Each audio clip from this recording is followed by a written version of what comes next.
अस्सलामुअलैकुम बच्चों, मैं आपके पास आपका अंकल राजपूत एक प्यारी सी कहानी के साथ। और आज की कहानी है अली और उसकी शरारतें। अली एक बहुत प्यारा बच्चा था। वो क्लास का लायक स्टूडेंट था, लेकिन उसमें एक बुरी आदत थी कि वो शरारतें बहुत ज़्यादा करता था और उसकी शरारतें अपने घर से शुरू हो जाती थी। वो शरारत करते हुए किसी को नहीं देखता था, कौन बड़ा है कौन छोटा है, वो बस अपनी शरारत करता।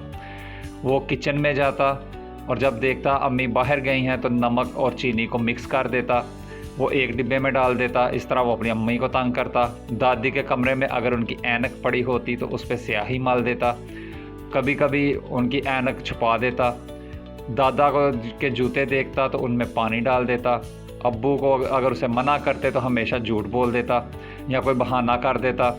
यहाँ तक कि उसकी इन शरारतों से गली मोहल्ले वाले बहुत तंग थे। वो गली में जाते हुए रास्ते में किसी की भी बेल दो को बजा देता। हाँ तो बच्चों, आप में से कौन कौन ऐसी शरारतें करता है और कौन दूसरों की बेल बजा के भाग जाता है? और इसी तरह स्कूल के बच्चों को वो तंग करता, किसी का रूलर गायब कर देता, कभी पेंसिल छुपा लेता, किसी की रबड़ छुपा देता, किसी के बाल खींच देता। ये उसका रोज़ का मामूल था। यहाँ तक कि उसकी शरारतें टीचरों को भी तंग करते। Oh my कभी god. कभी वो टीचर को तंग करता।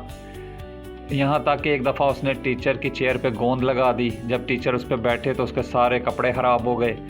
इसी तरह उसकी शरारतें दिन ब दिन बढ़ती जा रही थी। सब उसको समझाते थे लेकिन उसे समझ नहीं आती थी। एक दिन वो सोया उठा और उसके पेट में बहुत ज़्यादा दर्द था। वो दर्द से कराह रहा था और वो भागता हुआ अपनी अम्मी के पास गया। अपने दादी दादा अब्बू को बताया कि मुझे बहुत ज़्यादा दर्द है, लेकिन किसी ने उसकी बात का एतबार नहीं किया। वो यही समझे कि आज भी ये इसकी कोई नई शरारत है और स्कूल से छुट्टी करने का कोई बहाना होगा।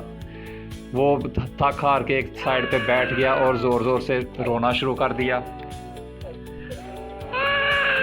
वो एक कोने में बैठा रो रहा था कि दादी का ध्यान उस पर पड़ा। दादी उसके पास गई, उससे पूछा तो उसने बताया कि मेरे पेट में बहुत दर्द है। तो दादी मैं झूठ नहीं बोल रहा। दादी ने जल्दी जल्दी में डॉक्टर को फ़ोन किया। डॉक्टर आया, डॉक्टर ने उसका मुकम्मल चेकअप किया तो पता चला कि वाकई ही उसके पेट में दर्द है। जो खाना उसने रात को खाया था उसकी वजह से उसे पेट में दर्द हो रहा है। डॉक्टर ने एक इंजेक्शन निकाला और उसको लगाया। जब उसे इंजेक्शन लगा, उसे इंजेक्शन की बहुत दर्द हुई। उसने किया उई उई, तो फिर बहुत रोया। इसके बाद उसे समझ आ गई कि हमेशा शरारत नहीं करनी चाहिए। दूसरों से हमें शरारत वो करो जिसके साथ दूसरों का दिल दुखी ना हो। तो ये थी बच्चों आज की कहानी। आप भी अगर शरारत करते हैं तो शरारत ऐसी हो जो दूसरों को दुखी ना करे। हमेशा दूसरों का ख्याल करें, मोहल्ले वालों का ख्याल करें।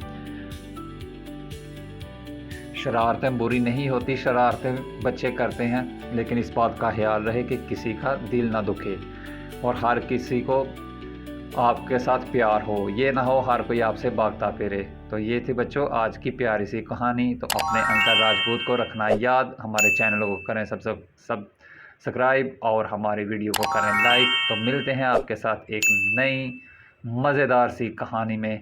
अल्लाह हाफिज़।